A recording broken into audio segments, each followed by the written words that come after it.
Kia ora whanau, my name is Neen, I'm the Joy Ninja, and welcome to my kitchen. It's not a fancy schmancy kitchen, but a few people have asked me about doing a grocery haul, and look, I love watching other people's grocery hauls. Two barriers here. One is I'm not very good at doing this video recording stuff. I don't have like a ring light. Well, I do, but it's rubbish, so I don't use it. And the other thing is, I don't know that I've struggled with the idea that I don't really have much to add. Like, why would you listen to me? But maybe you would listen to me because it seems like I spend a very little amount on groceries, and there is a reason for that. And here is the reason. When I do my grocery shopping, I plan ahead, and I buy the specials, but I only buy the specials. So instead of shopping for groceries at the grocery store, I shop my meal plan from my own pantry and freezer and fridge. So that's a mindset shift, and that means when I go grocery shopping, I only buy things that are a good price that week that I know that we'll eat. There's always odd things that you set your heart on that you really want to get, and occasionally there are things on special that we've never tried, and because they're a good price we're like, we'll give it a go. Anyway, just to clue you in on what I'm doing here, that's a 350 gram pack of bacon bits. They are kind of slices, but I guess they're the bits that didn't get into the more expensive packets because some of them are very thick. So I'm just hacking them up a bit. I'm going to cook them in the oven at 180 for about 25 minutes until they're all crispy and a lot of that fat has rendered off. And spoiler alert, yes, I am keeping the fat. I wait until the bacon cools off a bit, and then I pour all of that fat into a glass jar, and that's just flavour, in my opinion. It's really amazing for later on in the week for doing all sorts of cooking. Anyway, so I'm hacking all of this up, and you can see on the side there I've got a broccoli that's been there a week. It's looking a little bit sad, so I'm going to chop that up later and stick it in a bag with another leftover bit of broccoli. I save veggies, so I go through my fresh produce on a Sunday. I get paid on a Wednesday, by the way. So Wednesday is when I get the new food in. Sunday I go through what I've got on hand, especially the fresh stuff, and I'm just looking at ways to use it up before it goes off. So if things get like as bad as that, I'll show you in a minute, the top of the broccoli's gone like a bit yellow and stuff. I don't know, it's not that nice for like eating fresh, but absolutely fine for soup. And I will wait until blue cheese goes on special, and I have chicken stock, homemade chicken stock, and I'll make myself up some soup, and I'll probably freeze it, and I'll probably give half to my dad because he really enjoys soup for lunch. So yeah, that's one of those ways that you can use up things. This bacon can, once it's cooked up, I'll put it back in the fridge, and it can be used in so many different things. Today I'm going to make a pasta and sprinkle some of that in, but it can also be used in quiches and on top of salads, and yeah, there's lots of ways you can use cooked bacon, and it's great to have cooked meat in the fridge for like lunches, for putting in your sandwiches. Alright, let's crack on. Right, so into the oven she goes, and I'll get cracking sorting out that weird looking broccoli. I just also want to mention the idea of convenience food. I mean, it's pretty obvious, and I'm not the first person to tell you that anything that's pre-packaged is going to be more expensive, so try and avoid it if you can. But the trade-off with that is that you have to see, it looks okay on camera, but in real life it doesn't look that tasty, trust me.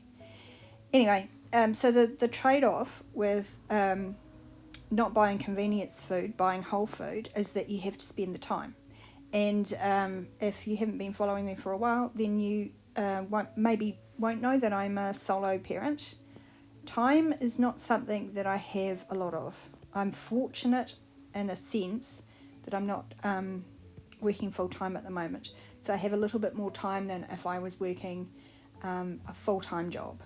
And I just, I really want to be careful to honour the people that work really, really hard. Those mums and dads that are up at 6 and out the door at 7, and coming home and just wanting tea. There is no shame in buying convenience foods as far as I am concerned. There is a cost there, and I want to help you kind of use the little amount of time that you do have for cooking to try and make that as cheap and yummy as possible. But I understand that I have the privilege of time. So the last thing hanging out in my veggie drawer that needs using up are these mushrooms. I'm just going to chop them all up and give them a quick fry off, first in a tiny bit of olive oil, and then finish them with butter and garlic. And they'll go into the pasta with the bacon. And you can just see on the right hand side there's some basil pesto. So I'm going to use pesto and have that as a cold salad, which is awesome for lunch. I'll also put some spinach from the freezer through it, and it's a great meal.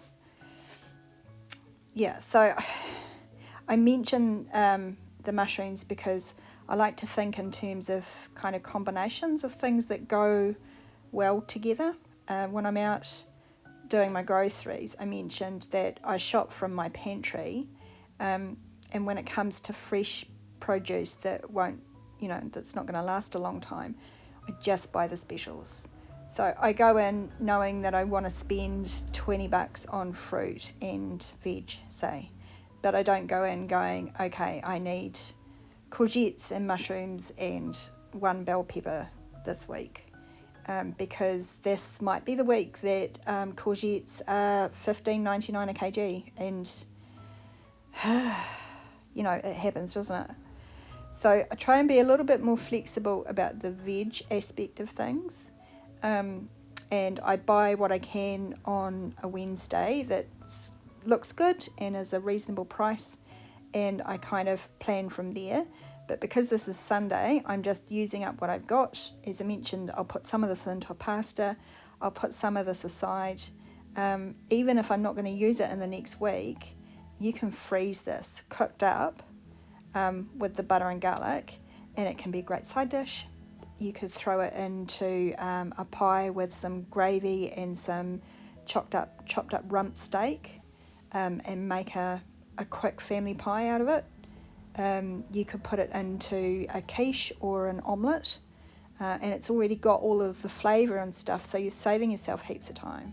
That's what I mean about, I guess it's batch cooking is what we're doing, but we're not making specific meals as such. We're batch cooking kind of ingredients with yummy flavour bases so that we can just throw a few of them together straight out of the fridge or the freezer and make a meal in like 15 minutes. I think that's how I'm able to buy whole food, therefore cheaper food, and have it set up so it's yummy and ready to go quickly. Oh, quick mushroom tip, since I'm watching myself stirring the mushrooms and they look really quite dry. Yes, I did put that back in the pan. I wouldn't have if it had been on the floor. The tip is this. I put in about a tablespoon, like a glug of oil, and as soon as you put your mushrooms in, they suck it all up and they go really dry. But don't be tempted to put more oil in because they'll just end up oily. They do, you just keep stirring them and the oil comes back out again. Here I am fiddling with garlic. It's actually one of my pet peeves. I hate having to get the skins off garlic. They seem to want to cling. And I am a big believer in having a jar of minced garlic in the fridge. I just am out at the moment. I'm waiting for it to come back on special. and I had this bit of garlic that needed using up, so that's why I'm doing it.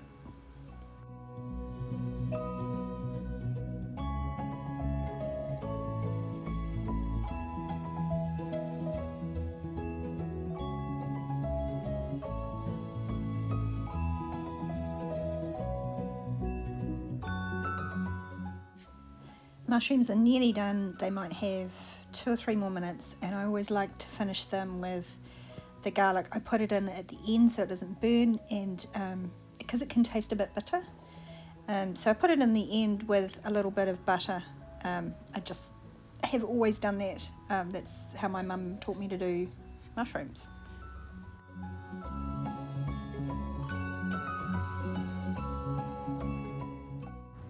Just move the camera so you can see over on the other side I've dissolved some jelly, and I'm going to make some jelly cups for my kids. Even if you don't feel like you're a good cook, this is one of the easiest ways to make cheap lunchbox foods. Those jelly cups are really expensive, and normally I can get 6 jellies out of one packet, jelly cups out of one packet of jelly, which is like 99 cents versus buying the cups. Okay, I've got to add in the fruit. I probably spend $1 on a can of fruit, and I don't use the whole can. So let's say $2 versus, I think they're like $4.50 now for a, correct me if I'm wrong, for one of those packs of pre-packaged jelly cups. You will see that I've only got 4 little bottles out for the jelly. That's because they keep the kids keep losing them at school or leaving them at dad's. That is the battle. That's the only downfall with buying jelly cups pre-packaged. You throw it away. This way, I guess, is more sustainable as long as your kids can keep hold of the receptacle.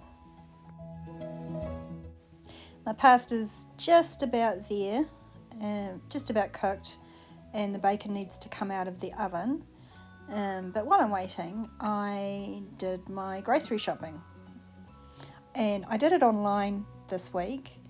Pack and Save are having meat week, so you'll see I actually bought quite a bit of meat, a whole pork shoulder roast, and more than we would eat in a week. But remember, I am stocking up my home shop, my pantry and my freezer, and that's what I shop from every week.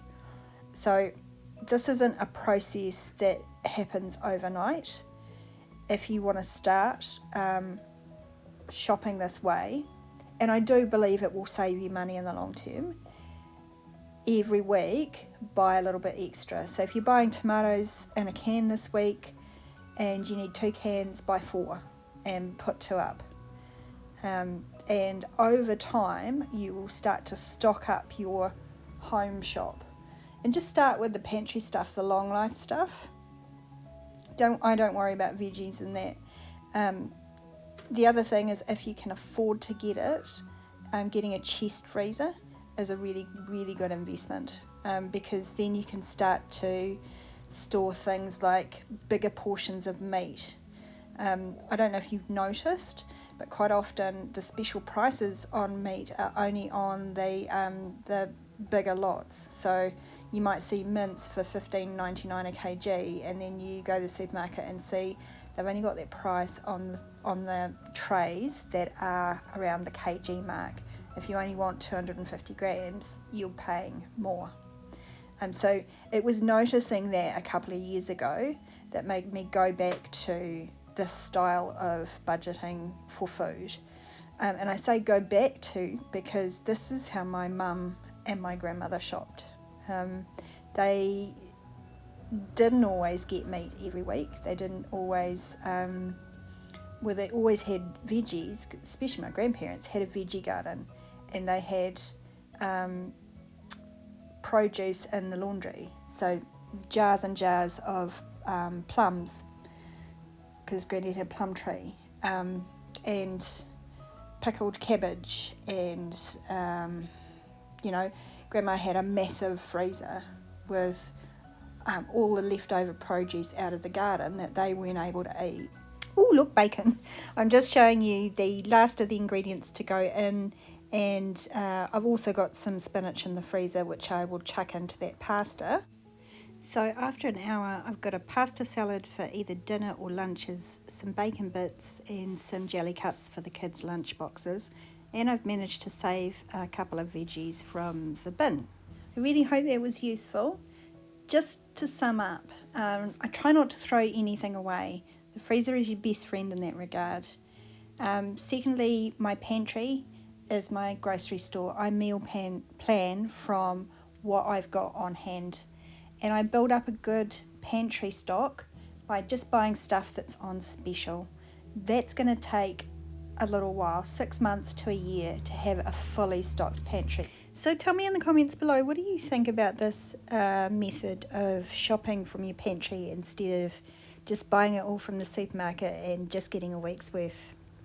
I guess I could talk about this for hours and hours, but that's all I've got for now. Mā te wā.